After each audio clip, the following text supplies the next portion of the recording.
yewe mikore nk'abantu bari gukamirwa amani.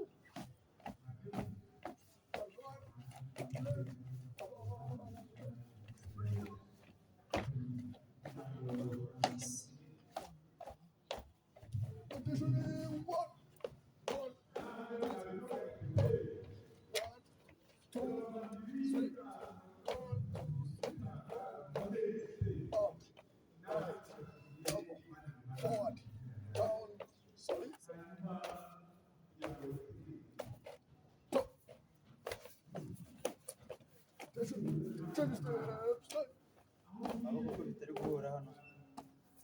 Amaboko kwa ntuza ntabwo turi guhura nawe. Uragisoma gusigara ku maboko. Si ubibona rero. So bibonye urahita ubana. Ndimo